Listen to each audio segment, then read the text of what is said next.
Hey everybody, so sorry I'm late for the stream. I know I was supposed to start like a few minutes ago, but here I am.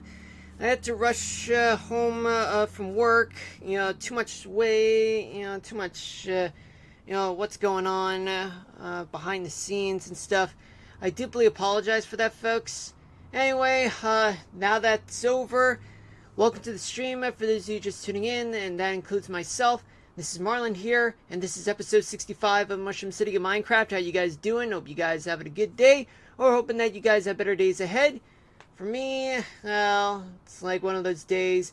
It's Thursday, September 4th, 2025, and it's getting close to the weekend, so yay! Thank God. That means one more work day to deal with, all that hell, and then finally we'll be all good to go. So we'll be streaming on the weekend. But tomorrow I am not planning to stream tomorrow, even though it'll be Friday. But the thing is that yeah, I got stuff to pick up, particularly my medication. Because I went to my doctor yesterday, and it turns out that well, I'm a little low on vitamin D, so I'm gonna take those supplements and bring them home, and then yeah. But also I got other stuff to do, so I got to catch up on a lot of things at home. So that, yeah, because ever since I got sick, I had a lot of things that I was falling behind on, and I'm not talking about the stream. I'm talking about other things, yeah, outside of work, outside of the stream, yeah, particularly projects, but and other unessential stuff. Okay, so now we're gonna try to shorten the weather, the national weather discussion and the tropical updates. So I'll try to minimize as much as I can. So let's get to it. Okay, so right now we have one severe thunderstorm warning in Arizona, 11 flash flood warning in Arizona, 11 flash flood warnings in Arizona, California, Nevada. One special marine warning in Maryland and Virginia. 16 special weather statements in North Carolina, Utah, New York, Virginia. I don't know if I already said Virginia. I think I may have said, yeah, I definitely said North Carolina, Idaho, Utah, Georgia, California, and Arizona. 17 high wind warnings, one extreme heat warning. We'll get to that in a moment. 2 dense fog advisories, 8 air quality alerts, 3 flood warnings, and 5 red flag warnings. Alright, folks, now let's speed through this part here, so let's get to it. Here we go. Okay, so we got a cold front that's approaching the northeast right now, so I know for those of you who are dreading about the stream being canceled, well, we'll go for it. If there's a rumble thunder, then we're just gonna have to call it a day. All right. So I deeply apologize for that, folks. So we're gonna make this quick. With the national weather discussion.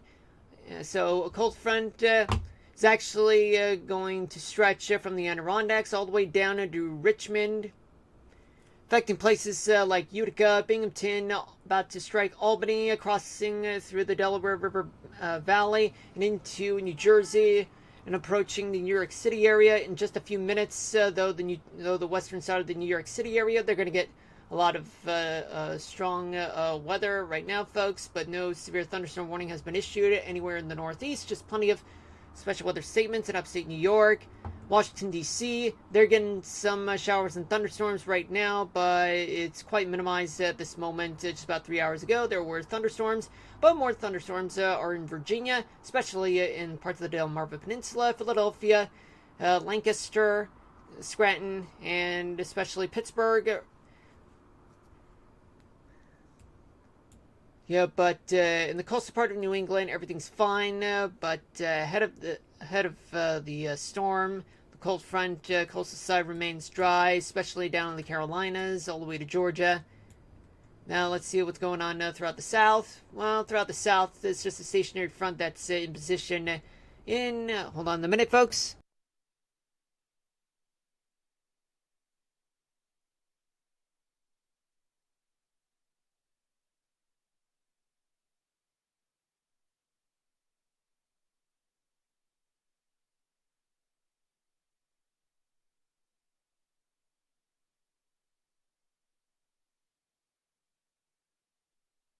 I'm just gonna power through it. Okay, so we got a stationary front that's in position in South Florida. Another one in western Tennessee, northern Arkansas, southeastern Oklahoma, swinging through northern Texas, especially in both panhandles of Texas and Oklahoma. Though the main focus is the storms that's located in North Carolina, Georgia, Tennessee, and even Florida as well. But it's mostly dry right now in Mississippi, Alabama, Arkansas, Louisiana, Texas, and Oklahoma. It's quite dry, quite dry, quite dry. Well, except for western tip of Texas, though. They're getting some a few clouds and showers there. Though flood warnings are in effect. Flood warnings in effect just north of Orlando, west Daytona Beach. Tennessee, getting thunderstorms going on the eastern side of the state. Then we move on to the Midwest, where stationary front is in position in Kentucky, Ohio, and then transitioning into a cold front right now, in which, as we speak, cold front is moving to the northeast right now, affecting the northeastern towns and cities.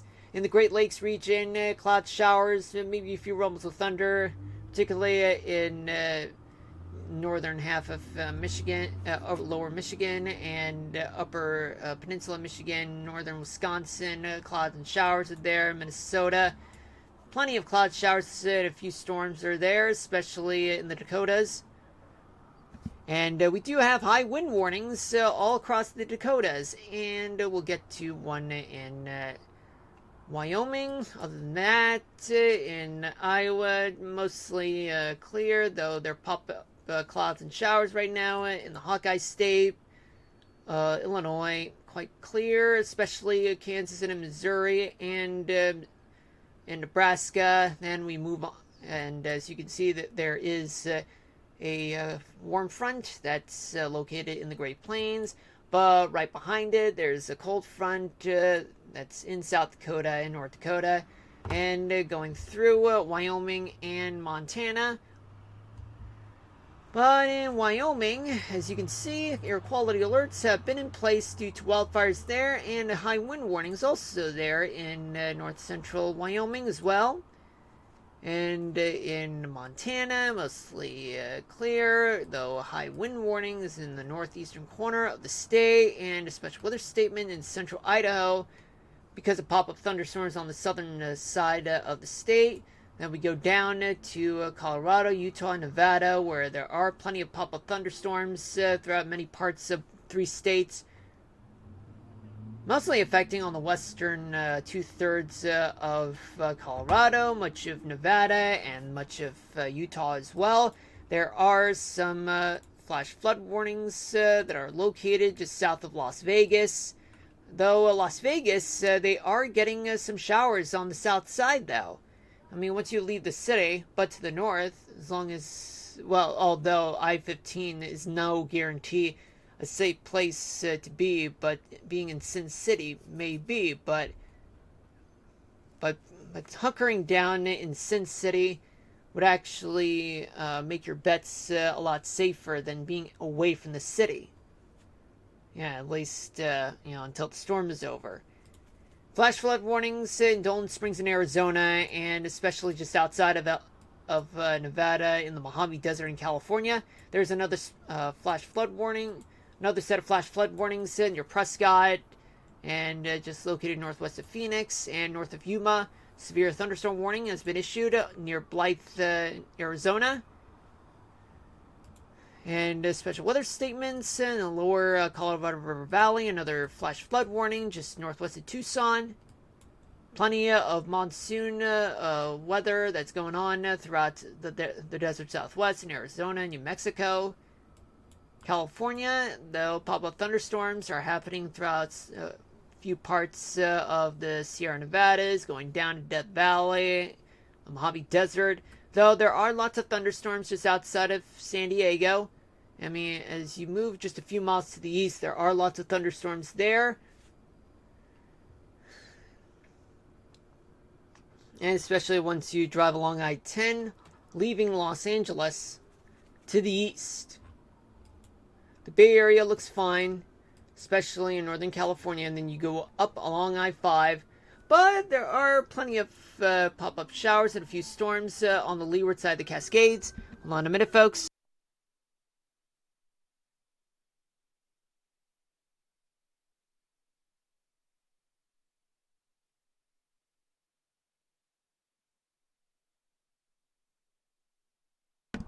Alright, we're back, folks. Okay. Now, pop-up thunderstorms, pop-up showers, maybe a few rumbles of thunder on the leeward side of the Cascades in Oregon. Dense fog advisories have been posted throughout the northern coasts of Oregon and southwestern coast in Washington State. There are extreme heat warnings located in north central Oregon and south central Washington State. Red flag warnings outside of Seattle and Tacoma, outside of Olympia, and outside of Spokane.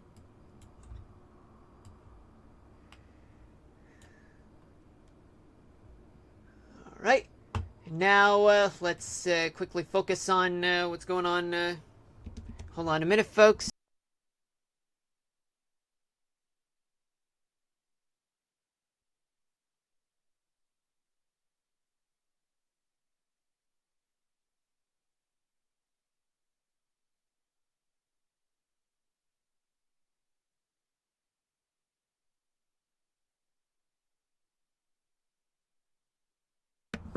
Alright, folks, we're back.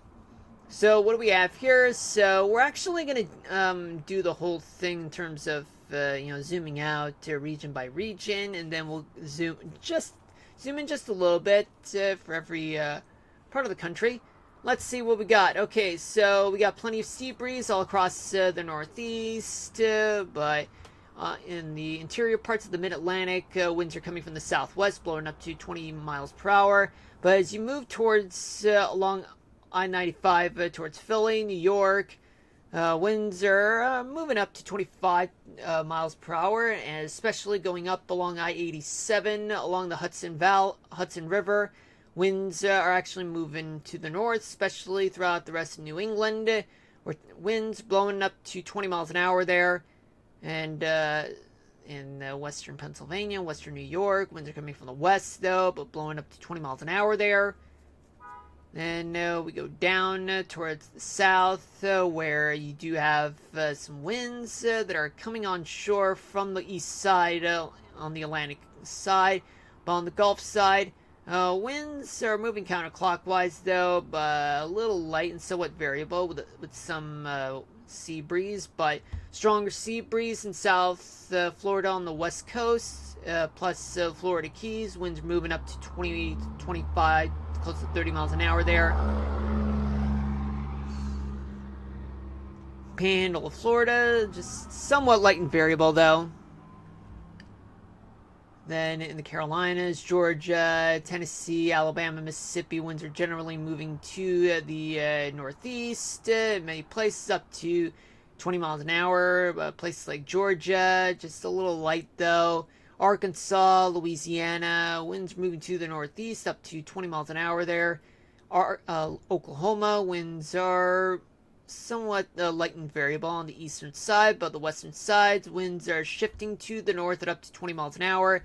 In western Texas, winds moving generally to the north at up to close to 25 miles an hour there, especially on the panhandle of Texas. Though on the eastern side of Texas, winds moving to the northeast at up to 20 miles an hour. though there are some sea breeze winds along the Texas coast. Yet light and variable winds are still there, right near Houston and San Antonio. Right, and now we move on to the Midwest, where, as you can see, let's start off with the Ohio Valley and the Great Lakes region, where seeing winds moving to the east at up to 20 miles an hour. The Great Lakes region, winds are moving to the northeast, moving around 20 to 30 miles an hour there. In the Dakotas and Minnesota and the northern plains, you can see winds are actually coming from the northwest at up to 30 to 40 miles an hour. In the Dakotas, particularly. But then they end up shifting to the northeast and then back to the north, and then ends up becoming a surface low because it's moving counterclockwise, but winds are becoming lighter though. Otherwise, it's just going to move to the northeast. But in the southern plains, you have Kansas, you have winds that are coming from the south, shifting to the northeast at up to 20 miles per hour, but increasing winds up to 40 miles an hour in some places in Nebraska, Iowa, moving up to 30 miles an hour to the northeast. Missouri, just a little light though, but in the northern half. Northeast, up to 20 miles an hour. South side, just moving generally to the east at up to 10 miles an hour there. Now on to the west, where you do have light and variable winds in some parts of the desert of the Great Basin, though. In the desert southwest, winds are moving to the northeast at up to 20-25 miles per hour there. On the leeward side of the Cascades, a little light and variable in some parts, especially throughout the coastal parts. But winds are blowing onshore though, but blowing to the southeast at up to 20 miles an hour. California, you have winds, they're blowing onshore, but they're only blowing up to 20 miles per hour. But a few places just a little higher though. But in the Central Valley, winds are blowing to the Sierra Nevadas, but somewhat light and variable winds in the interior parts of Southern California. In the Northern Rockies, you have eastern Montana and much of Wyoming. Winds are coming from the northwest, blowing up to 30 to 40 miles per hour in some places. Idaho, winds are somewhat light and variable, but otherwise winds are blowing to the southeast at up to 25 miles per hour.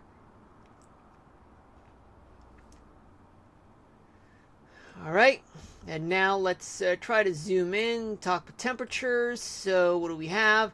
Okay, New England, temperatures are in the 70s, upstate New York and Pennsylvania, temperatures there. They actually range from the low 60s to mid 70s. Greater New York City area, temperatures are in the 70s. The Mid-Atlantic, temperatures there are in the 70s to low 80s. West Virginia, temperatures are in the upper 60s to mid 70s. Then we go down to the southeastern states. Sorry about that. Temperatures in the Carolinas and Georgia and Tennessee. Temperatures range from 77 in Ocracoke to 88 in Albany and Memphis. Alabama, Mississippi, temperatures are in the 80s. Arkansas and Louisiana, temperatures are in the mid 80s to mid 90s, going down to Florida. You do have temperatures that are in the low 80s to mid 90s, then going into Oklahoma and Texas. Oklahoma, temperatures are in the upper 70s to mid 90s. In Texas, temperatures range from the mid 80s to mid 100s. For example, 86 ranging as low as 86 in Alpine to 104 in Laredo. Then we go to the Ohio Valley, where temperatures there, they actually range from 62 in Cleveland to 75 in Louisville. And that happens to be Ohio, Kentucky, Indiana, and Illinois.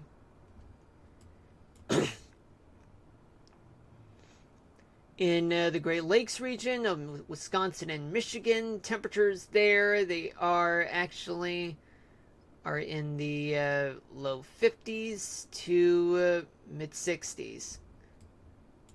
Minnesota and the Dakotas. So what do we got? So Minnesota, temperatures there, they're in the low 50s to low 60s. The entirety of the Dakotas, temperatures there are in the range from 48 in the Grand Forks to 75 in Huron, South Dakota. Going down along the Missouri River Valley, consisting of states like Iowa, Nebraska, Kansas, and Missouri. Okay, so what do we have here? So temperatures throughout all four states, they range from 66 in Waterloo and Iowa City, Iowa, to 86 in Colby, Kansas. Let's take a look at the Northern Rockies. Start off with Montana. You have temperatures that are in the mid 60s to mid 70s. Then go to Idaho, where temperatures there they range from the 70s to mid 80s in the northern half, southern half mid 80s, mid to upper 80s. I mean. In Wyoming, temperatures there, they're in the low 70s to low 80s. Then we go down to Nevada, Utah, and Colorado. We have temperatures throughout Colorado. They actually are in the upper 70s to upper 80s. Utah, temperatures range from 71 in Richfield to 91 in St. George. In Nevada, temperatures there throughout the state, much of the state on the northern side, they range from 66 in Eloy to 82 in Reno. In the southern half of the state, temperatures there are in the mid 80s to mid 90s.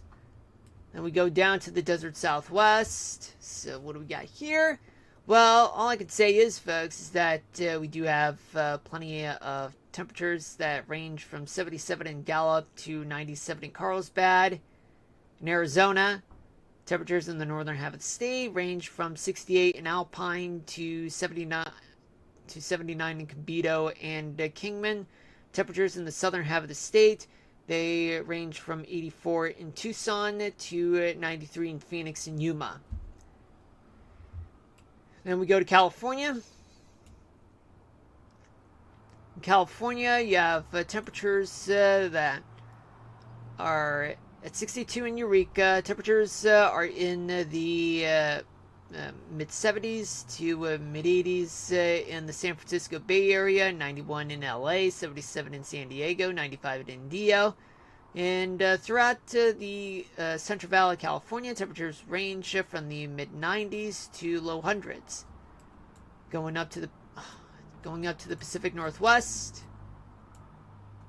What do we got? So temperatures throughout the Pacific Northwest, they are in the low 80s to mid 90s. Washington State, temperatures range from 73 in Seattle to 98 in Yakima and Walla Walla.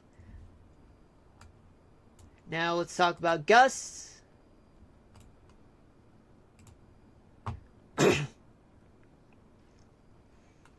There's a lot of gusts, mostly associated with a front, folks, and some of the gusts may be as estimated as much as 50 miles an hour, maybe a little higher though in localized areas, particularly from the Adirondacks of upstate New York all the way down to the Poconos and even down to Washington D.C. And a lot stronger winds blowing at around up to 80 miles an hour in the Dakotas and the rest of the northern plains. Boy, that is a lot, folks.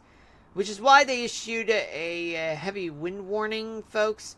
But it's just that, when you have like a deepening area of low pressure, well, didn't mean to do that, folks. When you have a deepening area of low pressure, folks, that just symbolizes that that folks over there are dealing with a very hairy situation.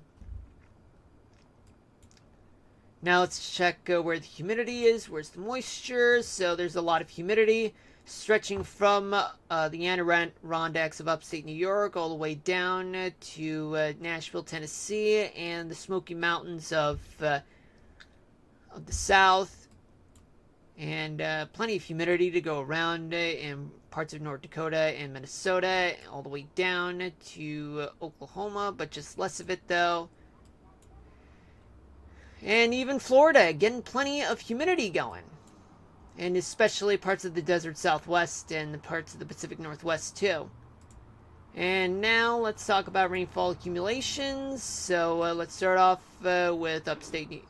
Let's start off with the Northeast, where you have up to 2 inches of rain or a little higher in localized areas. That's going to be located throughout the Adirondacks and northern Vermont, especially in central New Jersey, parts of the greater New York City area, Philly, Amish country in Lancaster County, York, Reading, and even traces of rainfall. Could be as much as half an inch to an inch of rain from West Virginia all the way down to Alabama.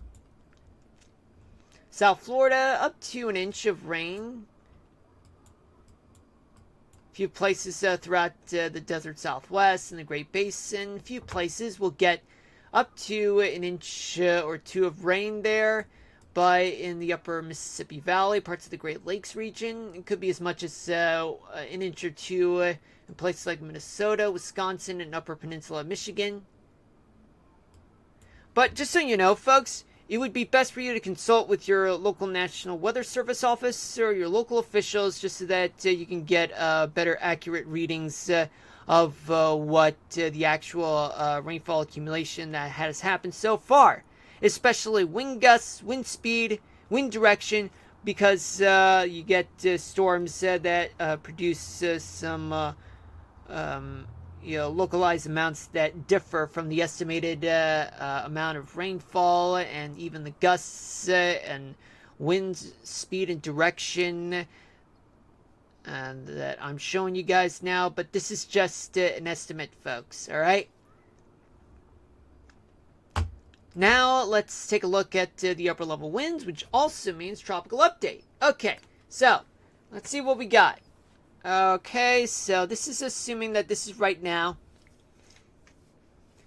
We do have a trough that's over Minnesota, and there is an upper level low just north of the Great Lakes region, which does signify that there is a big trough, a wide trough, I should say. There's another trough located over Florida, but it's weak. So what does this mean? It means that there is a lot of storms that's occurring throughout the Northeast, especially throughout the upper Mississippi Valley as well.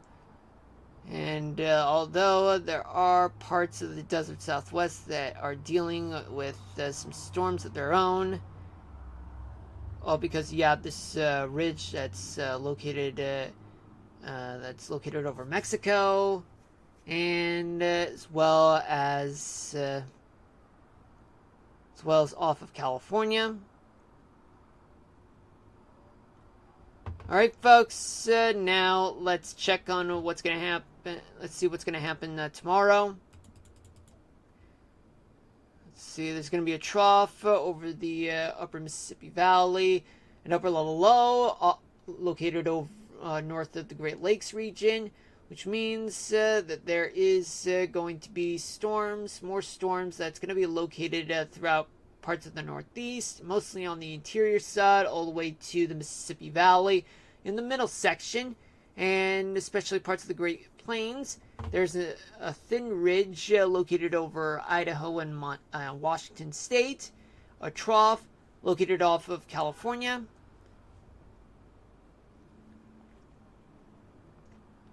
and there's going to be more storms throughout the South, though.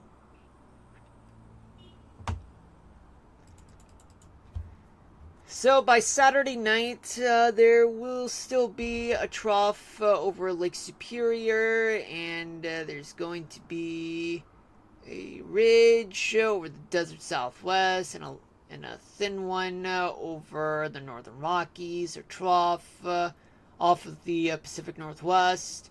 What does this mean? There's going to be some wet weather that's going to occur throughout the Pacific Northwest and parts of California. And there's going to be plenty of storms to go around throughout the Northeast, especially all the way down to the Southeast, too, and the Great Lakes region, too, in the Ohio Valley. And finally, sorry about that. It's going to be a trough. It's going to be over Hudson Bay and a ridge over the Great Basin, Desert Southwest region. This means there still will be some wet weather throughout parts of the Northeast, all the way down to the Mid-Atlantic and down to the Southeast. And there will be some wet weather that's going to occur throughout parts of the Pacific Northwest and the Great Basin too. Alright, and now let's talk about our tropical updates. So now let's switch the regions and see what we got throughout the tropics. I might as well just go ahead and just zoom this out because, well, it's just that it's just god-awful that I'm having you guys miss out on so much details, you know?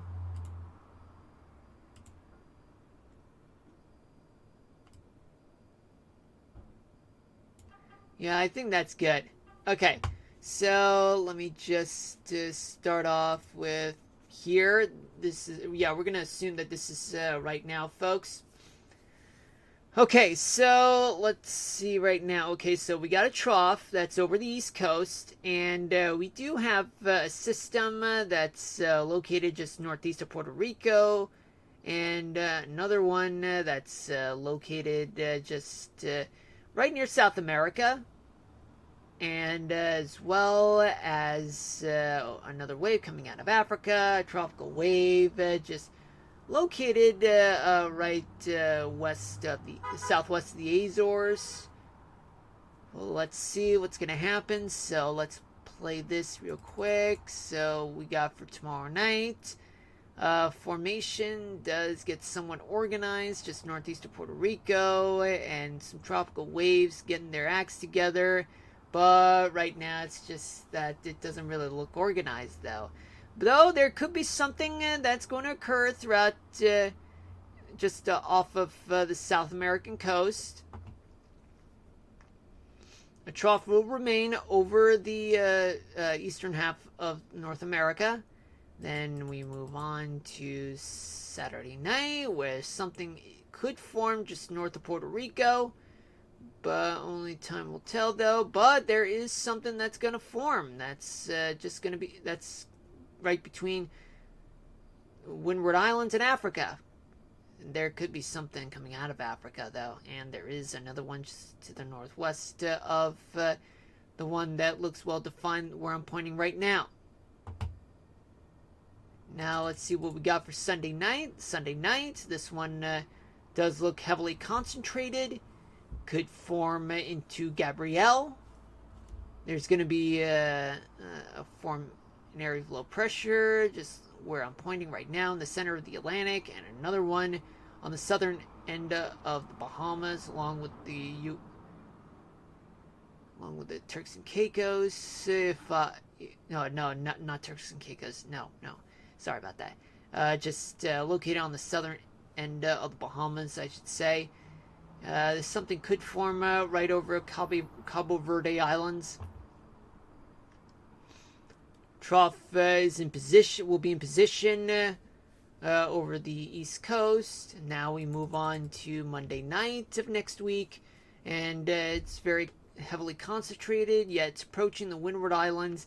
Another one to the northeast of Puerto Rico. There is going to be something that could happen, but it's too early to tell. Though the trough that's going to be over the southeast, it's weak, which means it's going to be very it's going to be quite an advantage for the storm, but that is if it's going to use that opportunity, though. Then we have on Tuesday night of next week, where you have the system inching closer to the Windward Islands. And then to the north of which, you have a system that's spinning, but right now it doesn't look like it's much. I mean, you have upper level winds aloft. The trough, it's just over the Gulf. By Wednesday night, it's approaching the Windward Islands, getting closer. And one's about to come out of Africa, and the one to the north of the system, that's it's disorganized for the most part, yet you have some strong winds that's killing the system, hindering its ability to grow. Thursday night, it crosses the Windward Islands. Question is, will it keep on going to the west, or will it end up moving to the right? But if it ends up going through Hispaniola, it's going to commit suicide. Gabrielle will end up committing suicide. But just so you know, it's never cool. As a person. But hurricanes, just let them be, because we don't want hurricanes. But unfortunately, hurricanes are part of our world, you gotta let them go. And they're right behind Gabrielle. There could be something that could form just right behind it, but it's disorganized, yet strong winds aloft are there. And to the north, you have somewhat fair chance of development, but not quite. Then we have next Saturday night and next Friday night, so pushing my luck. So let's just move forward in any way. It's going to cross to Puerto Rico, then it'll gather so much strength along the way, and then it'll keep going. But let me just simulate things. Hold on a minute, folks.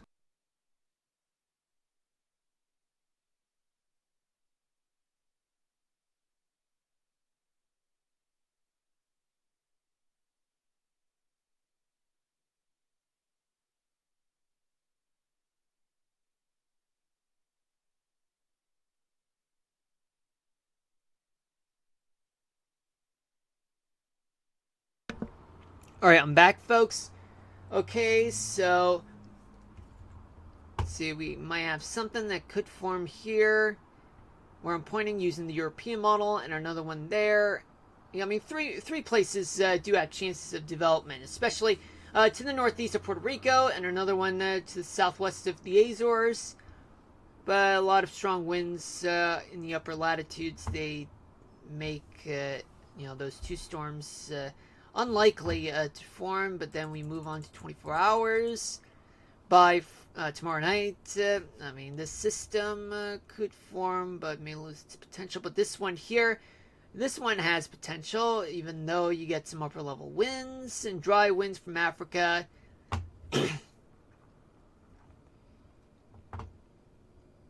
System to the north of Puerto Rico, it's disorganized, and one that's right here, just right between Florida and Africa.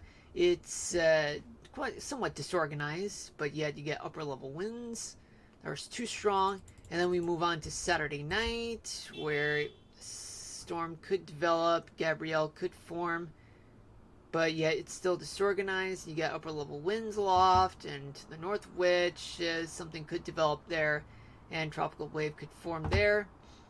Then we move on to Sunday night, where the system gathers strength. Right, and something could form just north of Hispaniola, and especially to the northeast of Puerto Rico. Something could form. It could form. It's organizing. Then we move on to Monday night. I mean, it's kind of spread out from what it looks like. Potential tropical system Gabrielle could form, and especially to the north of which there could be something that could form. Then by Tuesday night, it looks weak. Gabrielle, as it approaches the Windward Islands into the north, which another system. It's trying to get its act together, but highly doubtful though. Strong winds are right behind Gabrielle. Sorry about that. By next Wednesday night, tropical storm Gabrielle will make its way through the Windward Islands into the north, which it's going to maintain its potential to become a tropical storm. But it starts with a G, though. No, it starts with an H. I mean, I have to look that up in the hurricane list. Names of for 2025.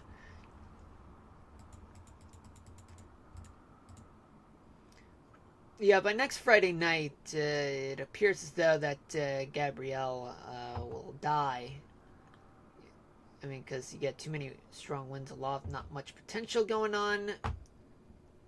Okay, so we're going to keep on moving, advancing. So Gabrielle ends up going through south of Hispaniola, and then keeps on going, affecting places like Cuba, though it's a weak system. I wouldn't call it.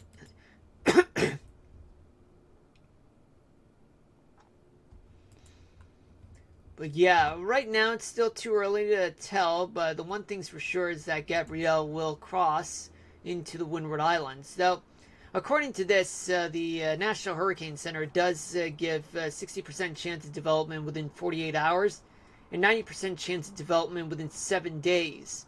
So that means we got plenty of time, and both models, European and the American model, they both differ, they disagree. But time will tell, folks. I mean, it's a matter of...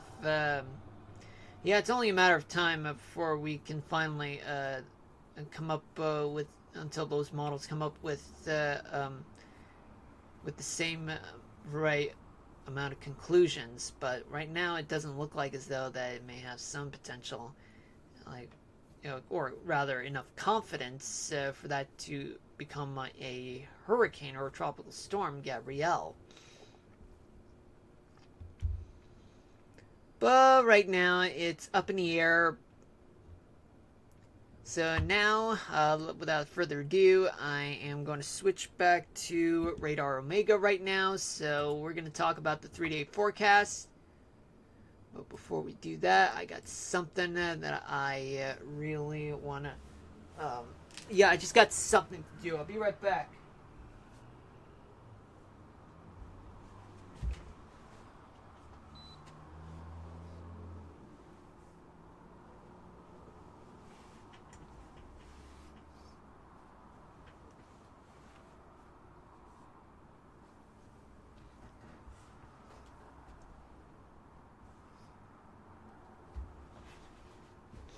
Just hold on a minute, folks. Just hold on a minute. Hold on a minute. Hold on a minute. Hold on a minute, folks.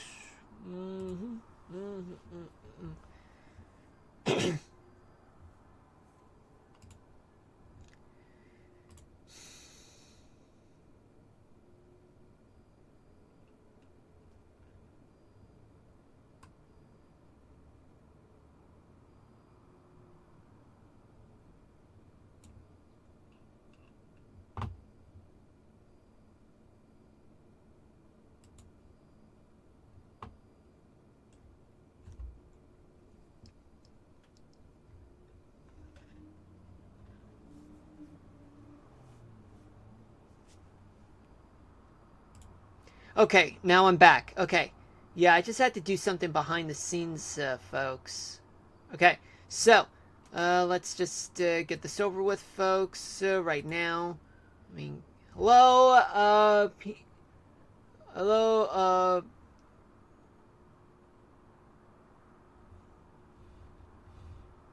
guys. Welcome to the stream. Welcome. So sorry I didn't even read the chat. My apologies on that one. Welcome to the stream. Hope you guys having a good day. Thank you for the follows. I appreciate you guys. Hey, how's it going? Your stream just became my favorite. I don't want to miss a single one. One day I'm hoping to play. Trust me, like taking wins. Well, um, Paman, 78, 7890, 321. Well, I'm just gonna call you 7890. I don't know if you like it, but anyway, I hope you guys are doing well. And Ronker, bro, your channel doesn't really look like it's for knowledge. Make it a bit better. Yeah, I'm not here to, you know, I'm only here just to talk about the weather, you know. I mean, I do have the weather topic of the day, so like you're gonna get to the weather topic of the day.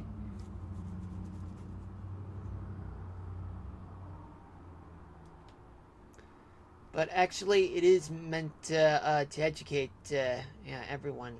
Yeah, just so you know, because I mean, we talk about the weather, you know, what's going on, and especially for the next few days. But we're gonna get into Minecraft at around 7 o'clock. But right now, I'm gonna focus on the 3-day forecast. In which case, we will talk about 4 things: temperature, humidity, CAPE, and precipitation. So let's see what we got. Yeah, we're gonna use the models.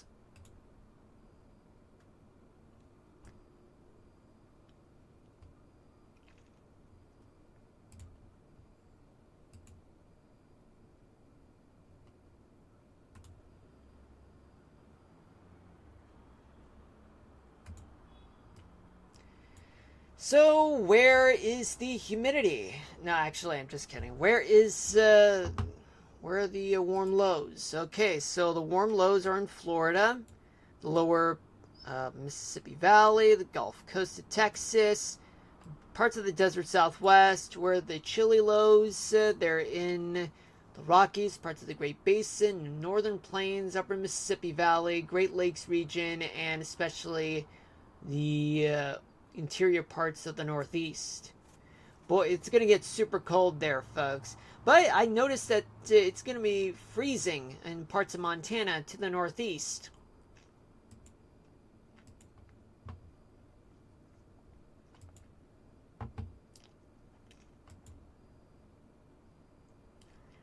Where's the heat? There's going to be a lot of heat throughout many parts of the South, especially parts of the desert Southwest, parts of California, parts of the Great Basin, leeward side of the Cascades, and where the chilly highs, they're going to be in the upper Mississippi Valley, Great Lakes region.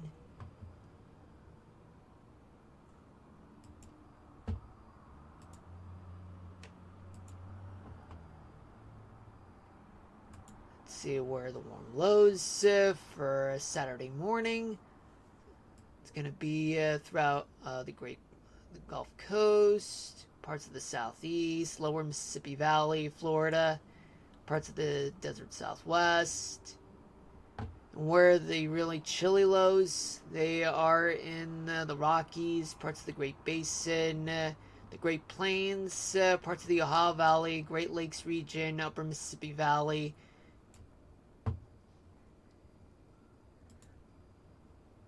Yeah, so basically, for folks in the Dakotas and the Northern Plains, summer is definitely over. I mean, even if the temperatures do rebound back to summer-like temperatures, it's too late. You just experienced cold weather. The winter has just gotten started since a few days ago. Now, what about Saturday night? Where's the heat? The heat's going to be located throughout the Gulf Coast and even parts of the Mid-Atlantic. desert Southwest, California, much of the Great Basin, leeward side of the Cascades, the Bitterroot Mountains, and the Northern Rockies.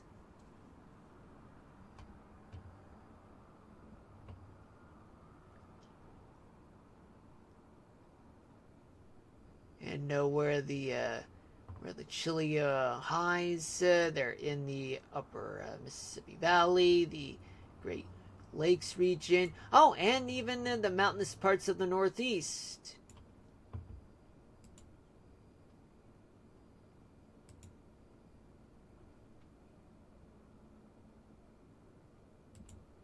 Now, what about for Sunday morning?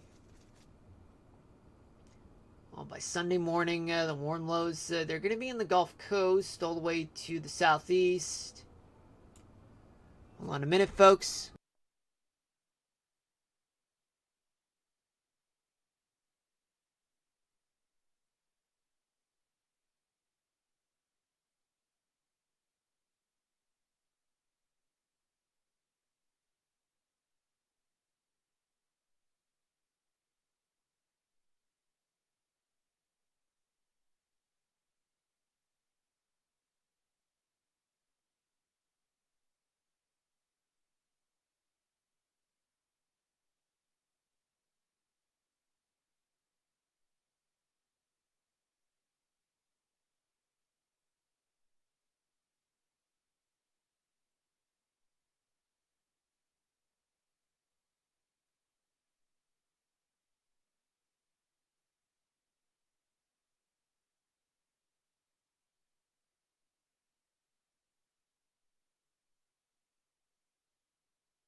Alright, I'm back.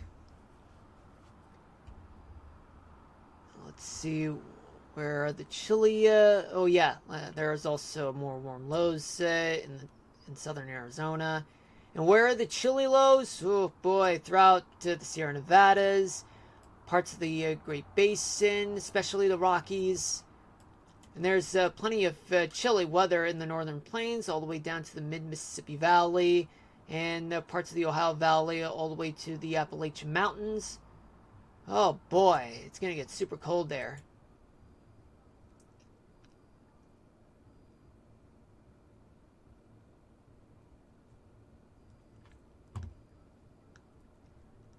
Alright, and now let's move on to Sunday night. Yeah, by Sunday night. Yeah, so we're going to have really hot temperatures throughout the Gulf Coast all the way to the southeast, but especially in South Florida. And there's plenty of heat to go around throughout parts of California, the desert Southwest, and the leeward side of the Cascades too, and even just a few parts in eastern Montana. And chilly highs throughout the Gulf, throughout the Great Lakes region.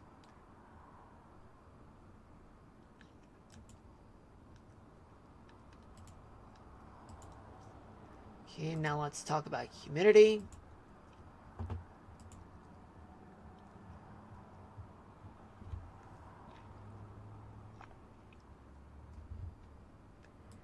The humidity is going to be all over the south, the eastern seaboard, desert Southwest, and much of the West Coast.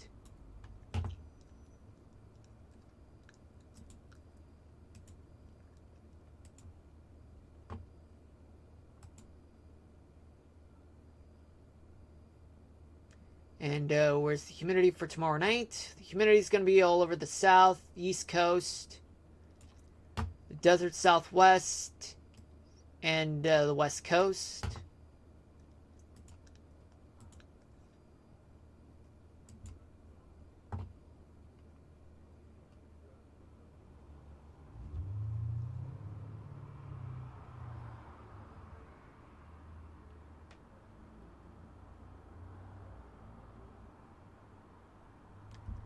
And for Saturday morning, there's going to be plenty of humidity throughout both the Gulf and the East Coast, the desert Southwest, and much of the West Coast.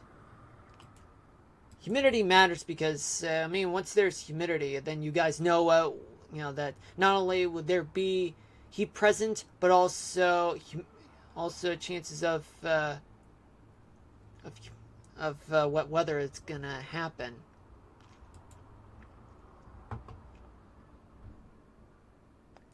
For Saturday night, there's going to be plenty of humidity throughout the south, throughout the northeast, the southeast, Florida, desert southwest, and the Pacific Northwest.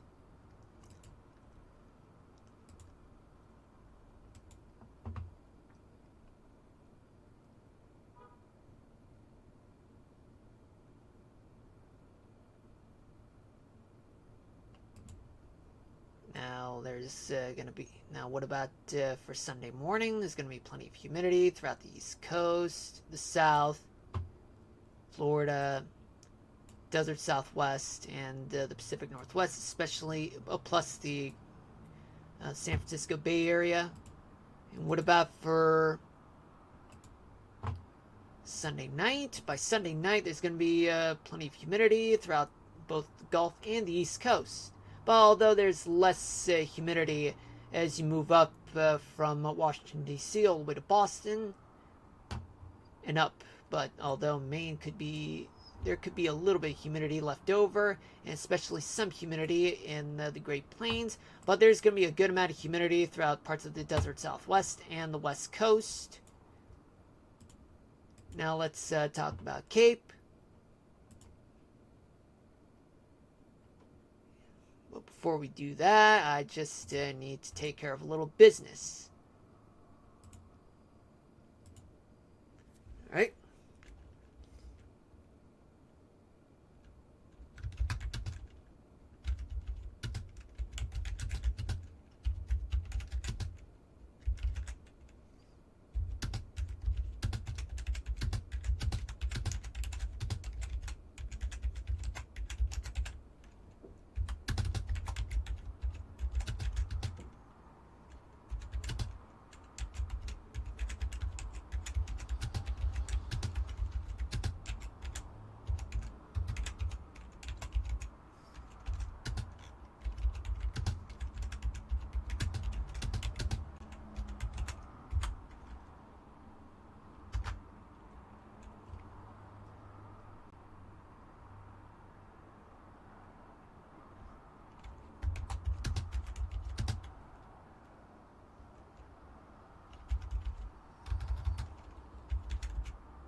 Yeah, I just need to do a little something, folks.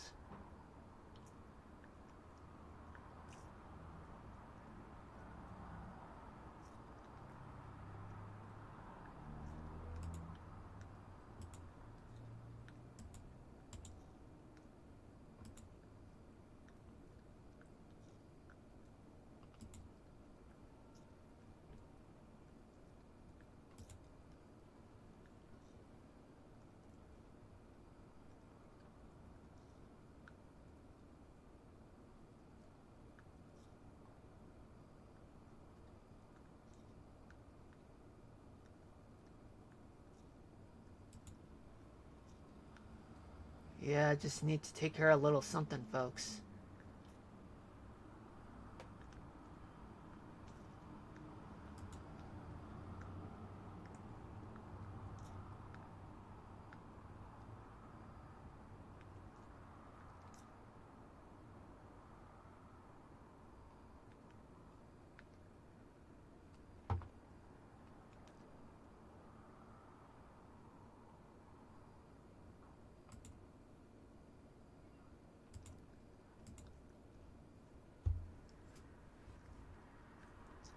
All right.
All right, so now let's just get to it. So right now, where's the Cape?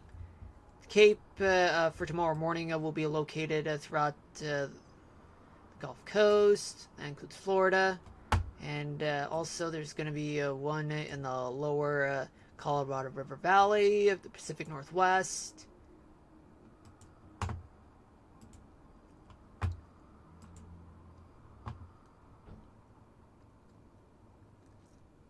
And where's the Cape for tomorrow night? There's going to be plenty of Cape throughout the South, the Mid-Atlantic.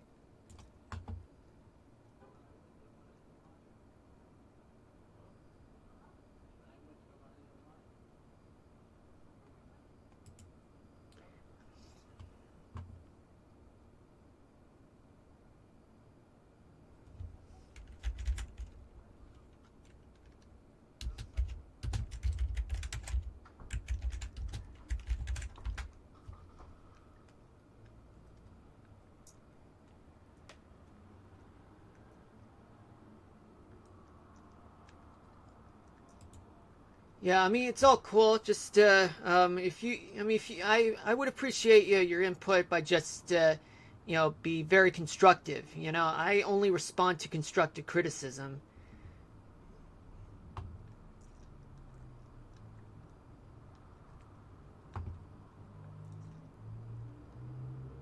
Yeah, but just to let everyone know, if you guys don't want to be constructive with your criticism, you guys will be banned for life. All right. I only respond to constructive criticism. That means, like, if there's something wrong, if there's any misinformation that I missed, like let's say, oh, there's been an update on this information. This was actually just about 2 degrees off or something. Then then you can provide me the source. I'll be happy to respond to that. Yeah.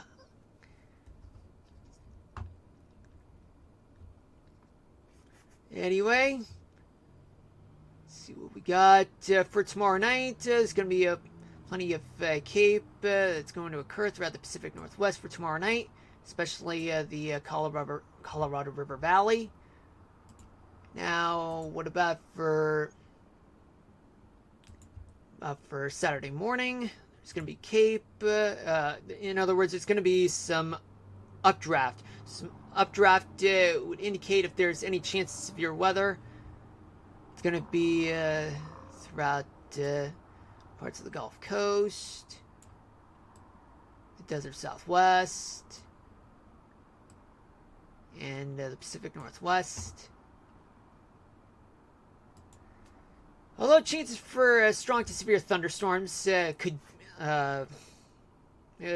be there, but right now it's in terms of any chances of tornadoes that are going to occur, it's very low. Very low. Now, what about for Saturday night?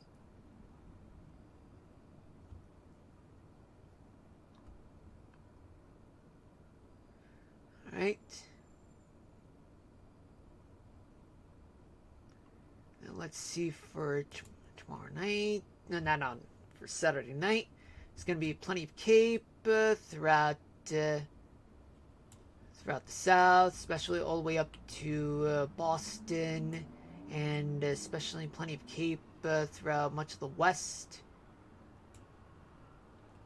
Okay, let me see. I just want to say that you should keep your channels PFP. It's such a big professional. I only meant that when people see it, they should understand that you do good work. You should also use thumbnails accordingly. Thank you for your input. I appreciate it. Yeah, I mean, I tend to stream with yeah, I just tend to stream whenever I come home from work, but doing all the thumbnails they take up a lot of my time, and right after the stream I do like a lot of housework. So, in other words, my whole lifestyle is, pretty, how would I call it? Crazy. I mean, not like crazy, but more like, there's just one thing after another that I gotta do. I mean, because I don't spend a lot of time, going, going back, online, or at least, in terms of the stream. But I do manage to try to come up with some things how can I better improve on. But I've seen other streamers, but other streamers, yeah, I can learn from other streamers actually, but I'm good. I'm good.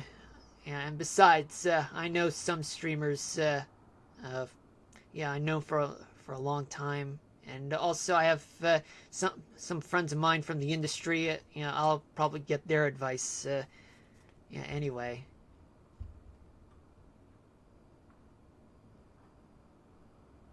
Anyway, since I used up a lot of my time going through with this, I gotta hurry up and get to the gaming part. Right now,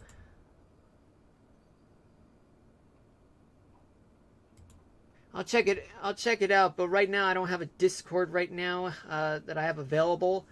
I mean, it's just I haven't really gotten around to using Discord that much. Anyway, for Sunday morning, there's going to be plenty of cape throughout the Gulf Coast, Florida, all the way to the Carolinas, and as well as some cape convection throughout the desert Southwest and a few parts in the Pacific Northwest, mostly in the interior and in Idaho. Then by Sunday night, there's going to be a lot of cape throughout only the Gulf Coast, southern Texas, all the way to the Carolinas on the coastal side, especially the Rocky Mountains, Desert Southwest, Great Basin, Bitterroot Mountains, leeward side of the Cascades in Washington State and Oregon. Alright, and now the final part, which will be the radar, going all the way from tomorrow morning all the way to Sunday night. Okay, so here we go. Where are the storms? Where's some clouds? Plenty of clouds in New England, especially parts of Florida, Texas, parts of the desert Southwest, and the southern plains. So we'll get some storms going, and especially plenty of storms throughout the Great Lakes region. A few stray clouds and showers in parts of the West Coast. Then by tomorrow night, we do have plenty of clouds, a few showers throughout Maine, and plenty of showers and storms throughout Florida and throughout the lower Mississippi Valley, Texas, Southern Plains, and more monsoon storms throughout the desert Southwest, Great Basin, and especially throughout parts of the Pacific Northwest, and more rain showers and clouds throughout the northern half of the Great Lakes region. And now we move on to Saturday morning, where there's going to be a lot of storms that are going to occur throughout the East Coast, but on the interior side, all the way to Texas. And a few clouds and showers throughout parts of the Great Lakes region, more showers and storms in Florida and the desert Southwest, and even some clouds and showers throughout the Great Basin, all the way to Seattle. A few places throughout the West Coast, we get some stray clouds, maybe a few showers there. Then by Saturday night, we do have plenty of storms that are going to occur throughout the entirety of the East Coast, and especially throughout the desert Southwest, the Great Basin, and especially the leeward side of the Cascades. Oh, and let's not forget about Puget Sound. We got some clouds and showers there, and especially the Great Lakes region too. All right. Now let's move on to Sunday. For Sunday morning, still plenty of storms to go around throughout the Northeast, Florida, Texas, lower Mississippi Valley. Hold on a minute, folks. Yeah, never mind. I thought I hear background music. I mean, if there's background music, I have to mute the mic, because otherwise there will be copyright strikes, and if I get 3 copyright strikes, then I'm out. You know, and that means this stream is good as dead. Alright, now there are some showers and clouds in the Pacific Northwest, and especially the Great Lakes region. A few places in Arizona. And finally, a few clouds and showers still remaining in the interior parts of the Northeast. Plenty of storms in the South, the Rocky Mountains, Pacific Northwest. All right. Now that we're done with the weather, it took me longer than usual. I mean, my plan was to do Minecraft, but I ended up delaying myself. All right, I'm gonna let this play, and we're gonna move on. Now, without further ado, let's move on to Minecraft right now. Alright, so here we are with Minecraft. This is episode 65. Wait, what was that? Gamers unite separately in your own homes. Yeah, that's true. Alright, so in the last time we were covering about... I think it was Southwest and Southeast 35th Avenue. Right now we are at we are now at Southwest 40th Avenue. We are just about we're just about close to Southwest 55th Avenue. That is the south end of the city. And once we're done with the south end of the city, we finally are done with the markings for every 5 streets and avenues, just to label as the entirety of Mushroom City. Because for that, I mean, you do need place markers just so that you know where you are in the city. There will be lots of things to build. There will be lots of airport. Well, there will be one airport in the county. There will also... Oh, wait, what am I...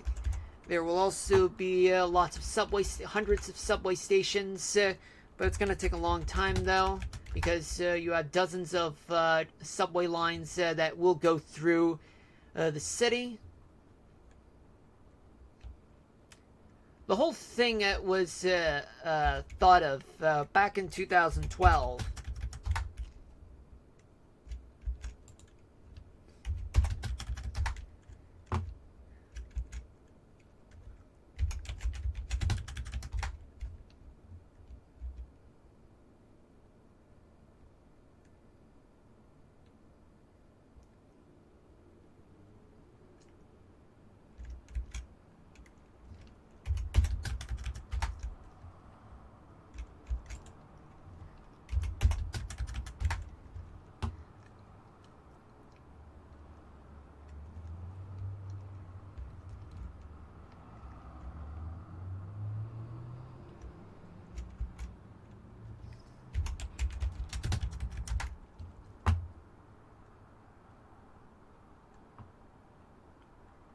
So, how is everyone else doing today? Anybody having a good day or hoping that you guys have better days ahead? I mean, because, some people are having good days, other people are not having good days. It depends on who you talk to and also what part of the world they're from. For example, right now it is 7:18 p.m. Eastern Daylight Time. Yeah, I'm starting to get something on my nose. But other people, let's say for example, folks in LA, it is 4:18 p.m. Eastern Pacific Daylight Time over there. In the UK, it is currently, I would say, 11:18 p.m. No, actually, it's 12:18 a.m. British Standard Time. Folks in much of Europe, their time zone is like 6 hours apart, which means that's right around 1:19 p.m. Central European summertime. But I haven't really caught up with what's going on in Europe.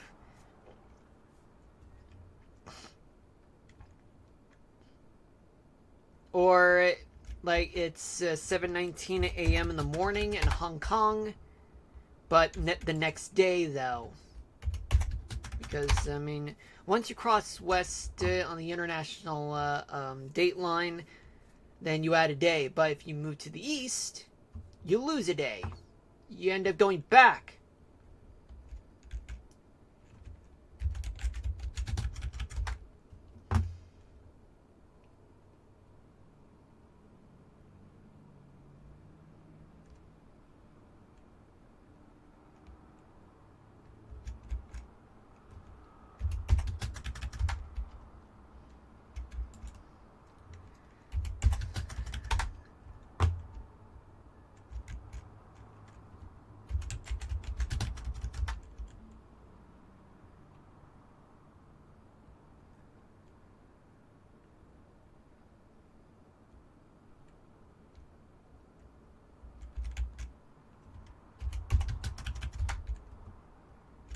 Right.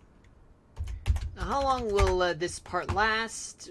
I would say up until 8 p.m. and that's when we reach the east end of the city.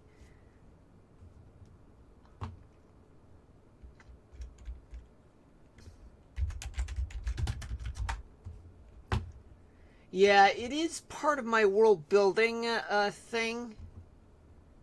I mean, I've designed maps from back in the day, and yet I still am, but with more detail.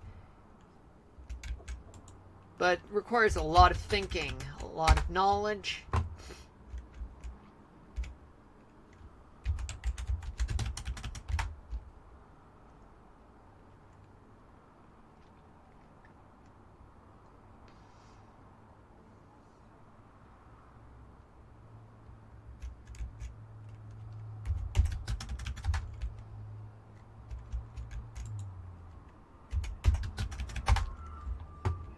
Oh man, more background music. Never mind. Okay, so right now the sun is setting in the city.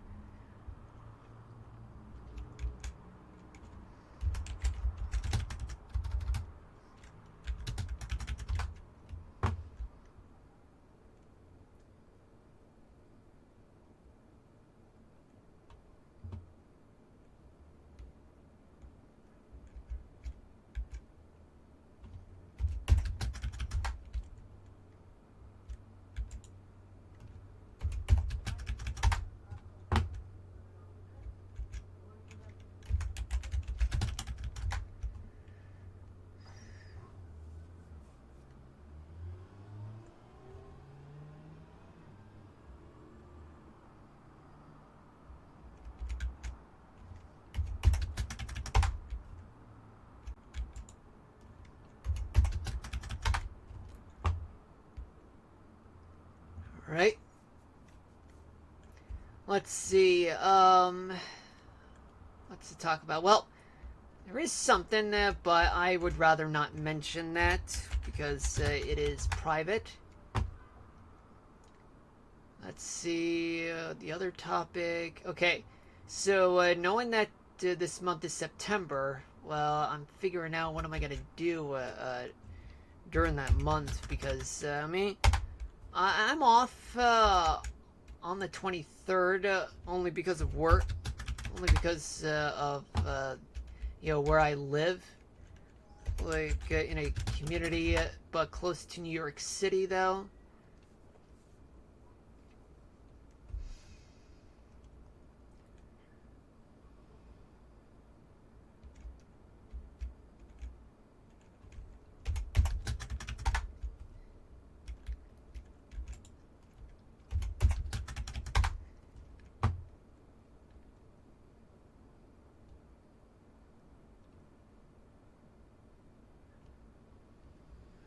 Okay, so what am I gonna do now?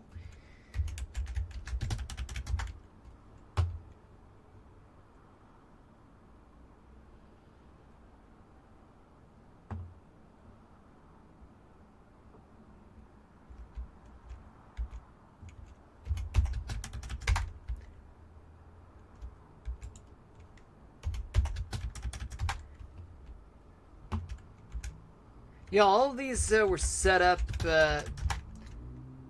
because it's at a certain length of avenues and streets that I've thought of going back to 2012. And I've done this, I've been repeating this process. Rather, I've actually made attempts to make the city, but of the few times that I did, they were successful, but however, for some reason, sometimes the file will be gone, and I was unable to get it back.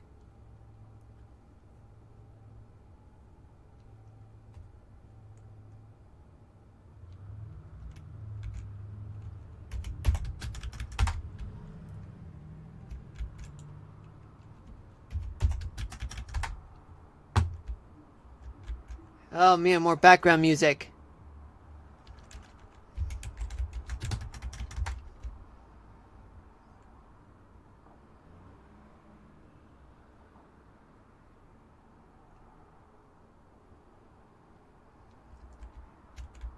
The population.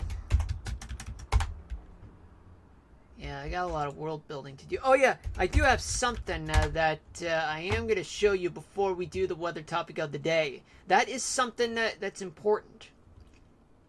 Well, not really, but it's more like something that's interesting that I've done.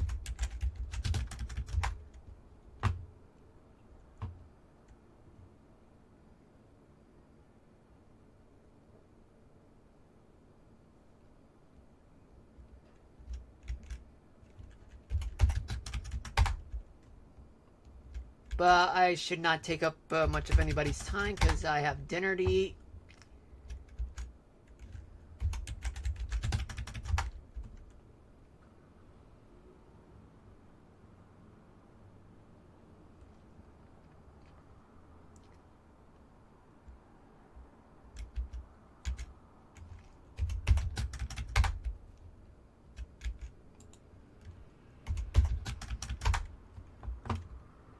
Okay, so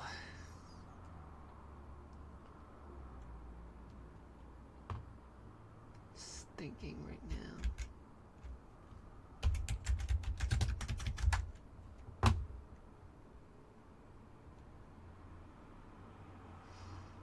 Oh yeah, that's right. I got a game to watch. Not only that I'm gonna eat my dinner, but I got a game to watch. I mean, I'm not really a fan, a super fan, or anything like that. I'm not really a fanatic of like any team per se. Like, I'm not really passionate. I'm more like some guy, some nerd who is looking at all the statistics during the football season. Yeah, I'm that kind of guy. But of course, I know some rules, but not like literally every rule, because I'm not, somebody who just shows off, or someone who's, a charlatan or whatever.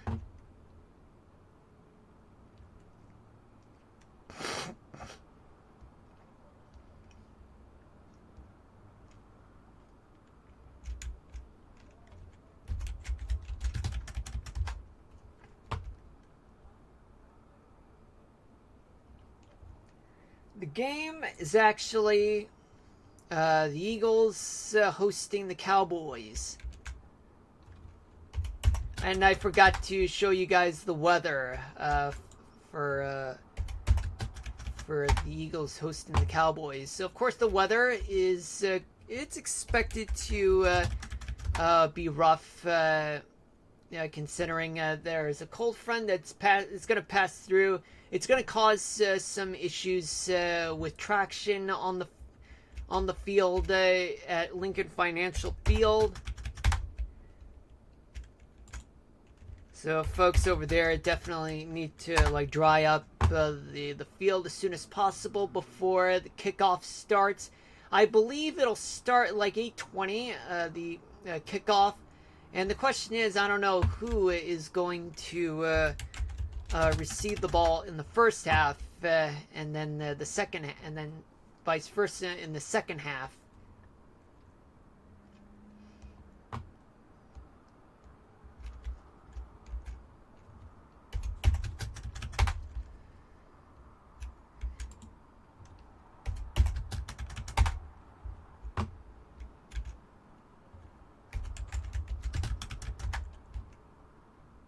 The sun is rising in the city.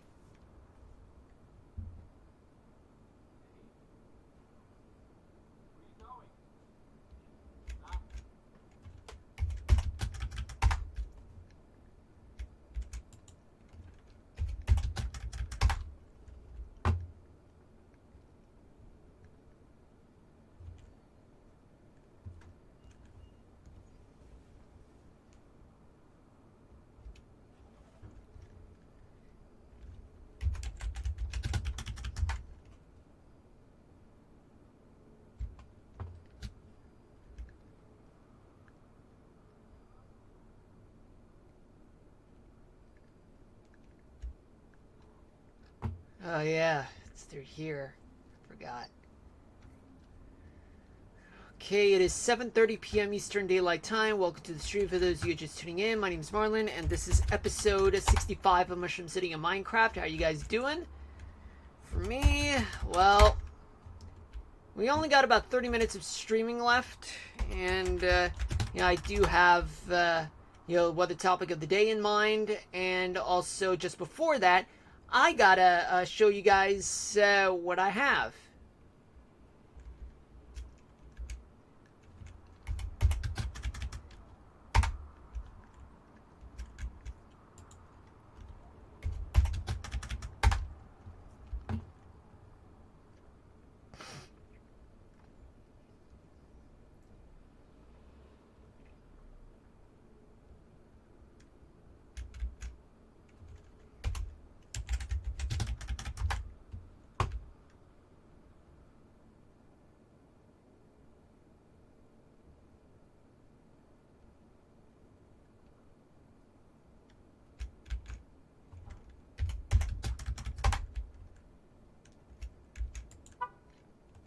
Yeah, I think the game is going to be on NBC.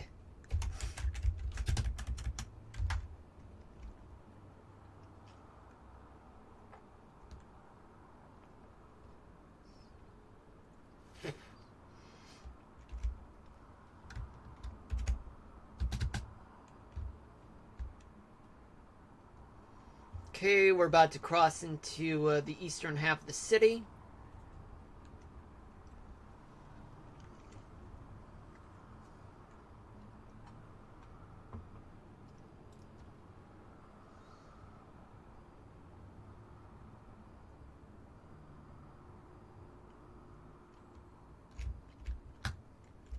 Yep, this is South 40th. Now we're entering Southeast 40th Avenue.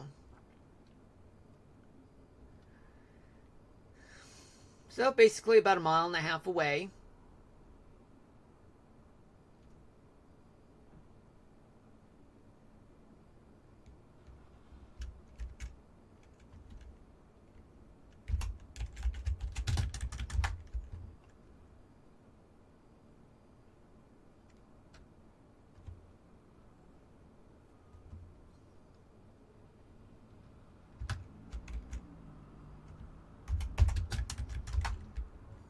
Hold on a minute.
Okay, so let's move on.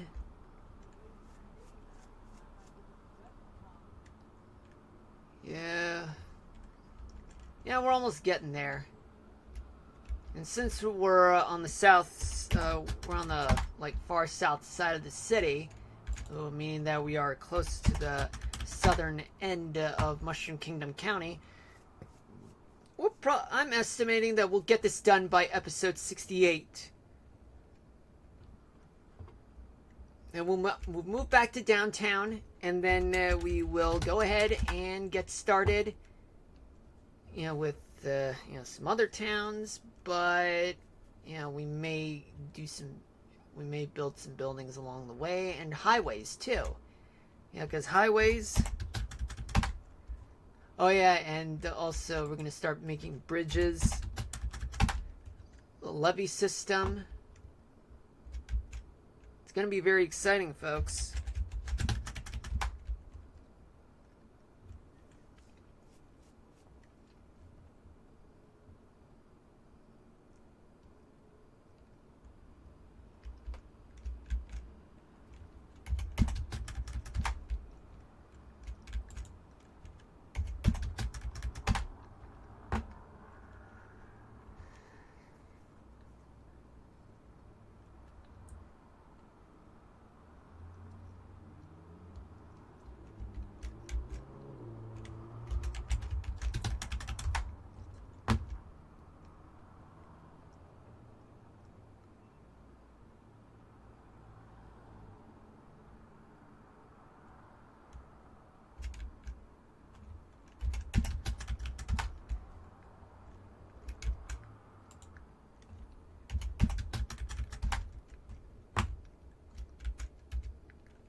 Uh-oh, it's raining in the city, folks. Oh no, no, no, no, no, no, no, no. Oh no, no, no, no, no, no, no, no, no, no, no, no, no, no, no. Oh boy, oh boy. I don't want to get struck by lightning, folks. Shit. I gotta stay put, folks. I gotta stay put.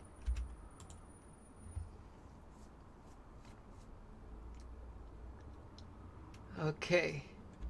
Yeah, the reason why I have to put it there instead of me going back to downtown, it's because, we are just too far away from civilization. We're too far away from the city.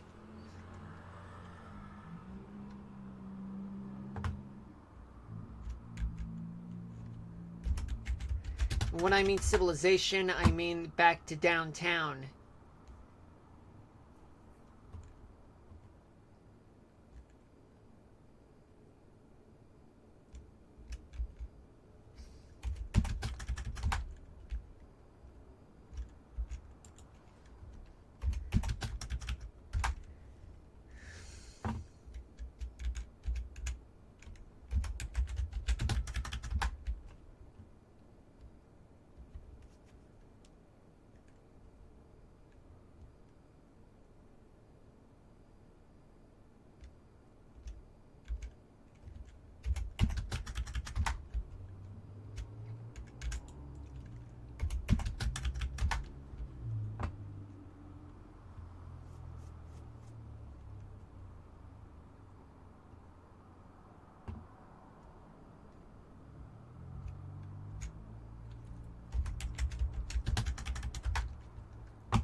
Hold on a minute, folks.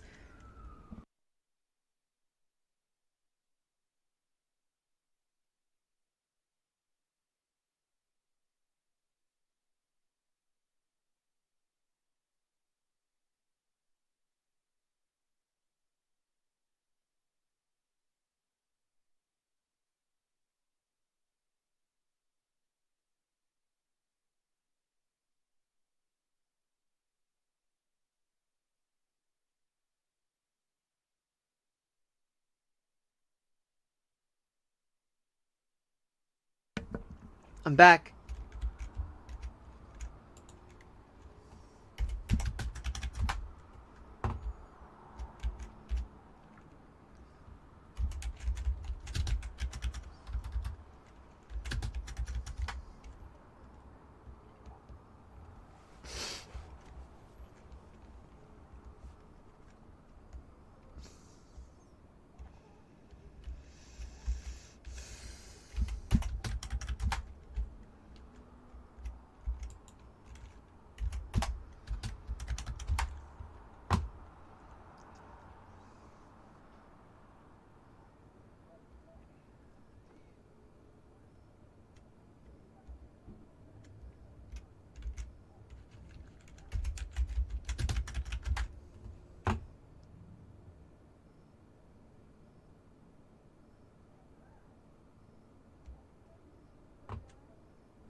Ugh.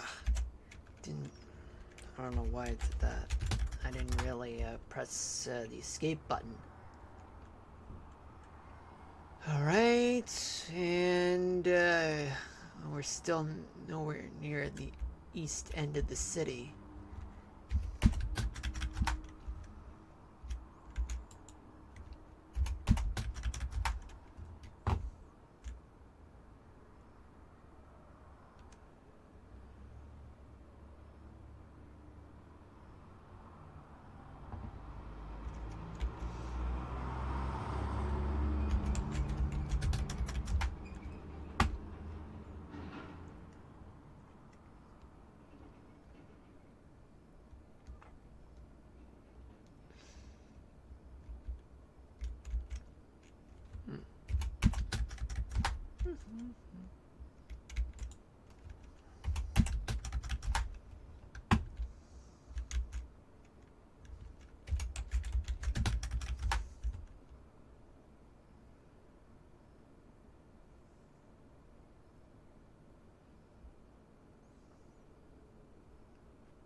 Still not there yet, but we are almost there.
Yeah, we're getting there, folks. We're getting there.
Uh-oh.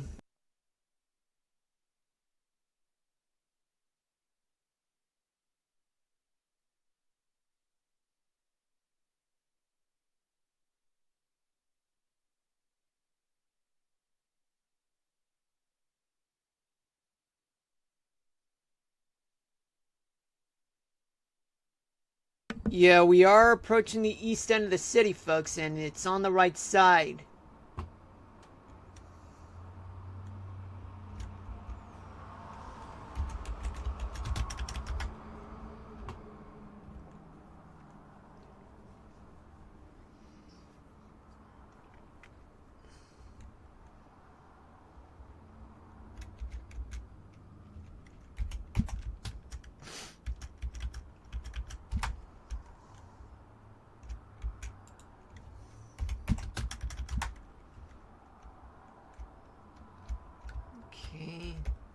Now that we're on the east end of the city, we go here.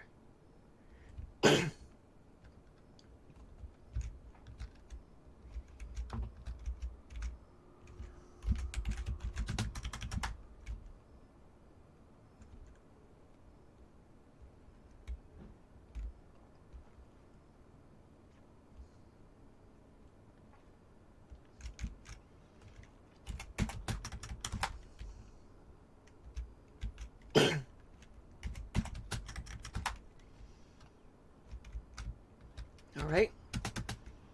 Let's head over to what will be southeast and southwest 45th Avenue. You have 3 more of those, 45th, 50th, and 55th, and then that's it. We can finally get started on filling up the city, starting with the rest of downtown. Sorry about that.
Yeah, there are a lot of people making noise outside. I mean, I can't soundproof anything.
Oh man, more background music alert. Hold on.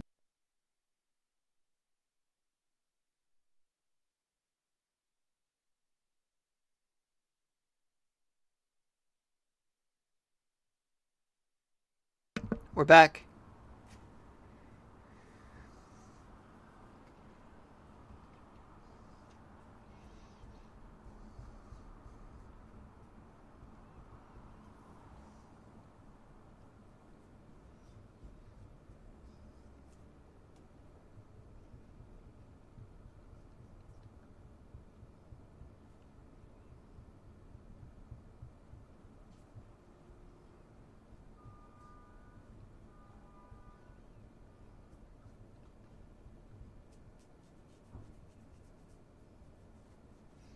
Alright, we are approaching the west end of the city, folks.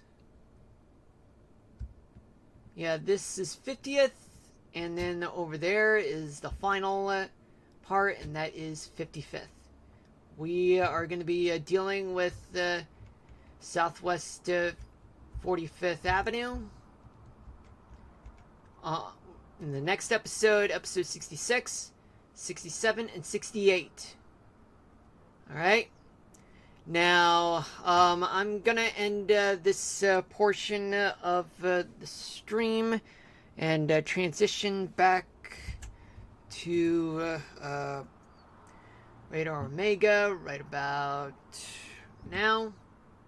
Oh, looks like we do have ourselves a tornado warning, folks. And it's located in Minnesota. Okay, so let's go hunting for tornadoes. And it's located just southwest of Minneapolis.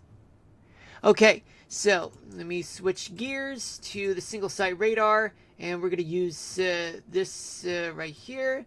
And from what it looks like, I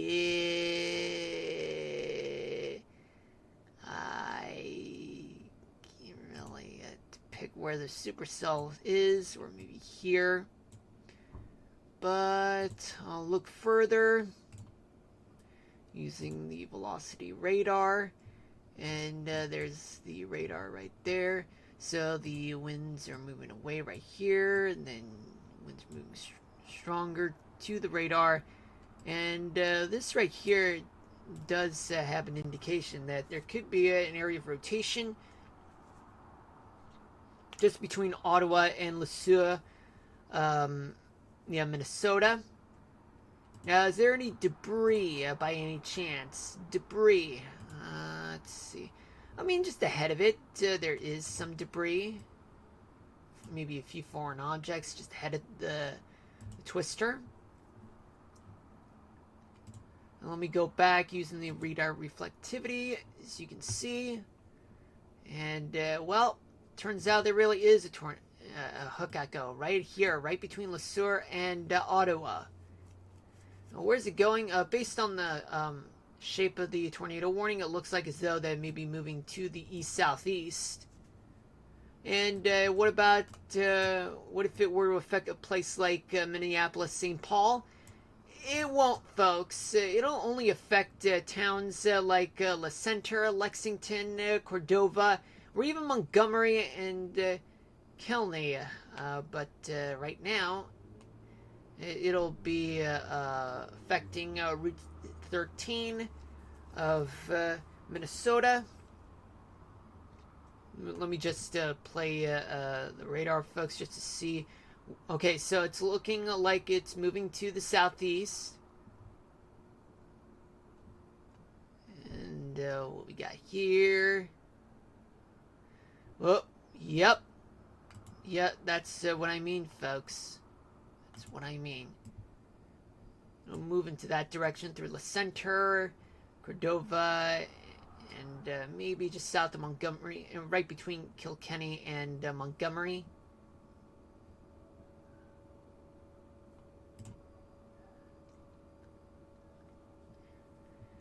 But other than that, that's all I got. Okay, so now I gotta see if I can try to... Okay.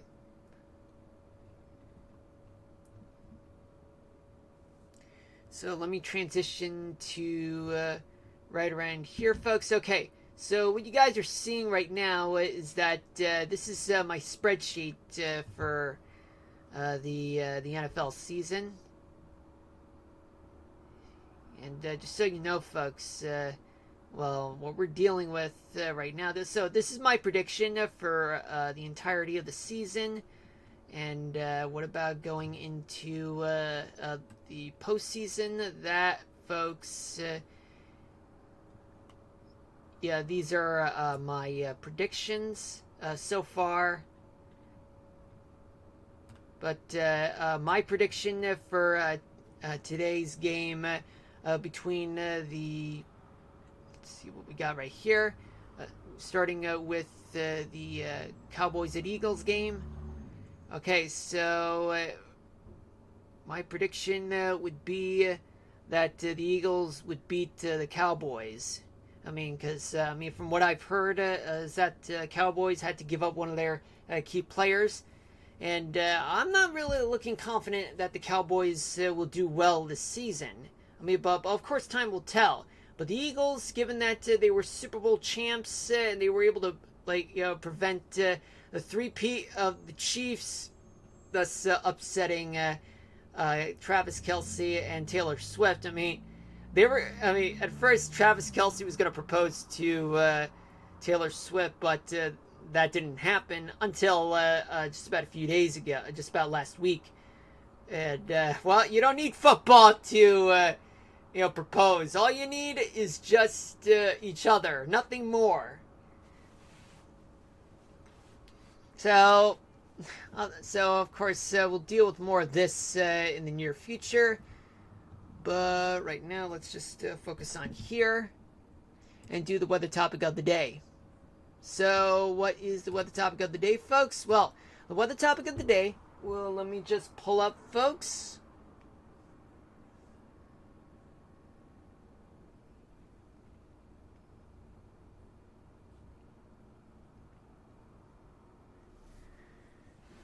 Okay, so the weather topic of the day is why do puddles look soapy and what does it mean? Puddles look soapy after rain following a dry spell because oils, grease, dirt, rubber particles, and other debris from roads and cars mix with the water, lowering its surface tension and allowing air bubbles to get trapped. The agitation from cars driving through the puddles creates foam, similar to how soap creates bubbles. This soapy appearance means the water has reduced grip, making the road more slippery than usual, so caution is advised. Alright, folks, so that's it for the weather topic of the day. And also,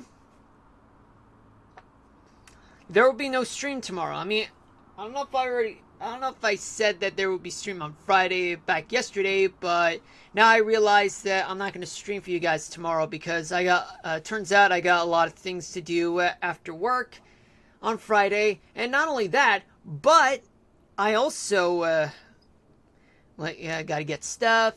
But Saturday, I hope to not go anywhere, which means that I could do 2 streams on the same day. So if that's so, I will start streaming at like 1 or 2 o'clock for only 1 hour, just to only do the weather, and then 6 to 8 p.m. it'll be Kingdom Hearts 2. We'll continue where we left off. I should have played Kingdom Hearts 2 last weekend, but I was sick. Alright, I will see you guys then, but do hit me with a follow and turn on the notifications so that you guys will know when I'll be streaming the next time. But until then, I'll see everyone on Saturday. And peace out, everybody. But if I don't make it on Saturday afternoon, that just means I got stuff to do. But I'll be there for you guys Saturday at 6 to 8 p.m. most certainly. But I'm just hoping that I will meet up with you guys on Saturday afternoon instead of just 6 to 8 p.m. Eastern Daylight Time. All right, take care of you guys. Take care of you guys. Take care of yourselves and each other, guys. Peace out, everybody. Love you all. Signing out.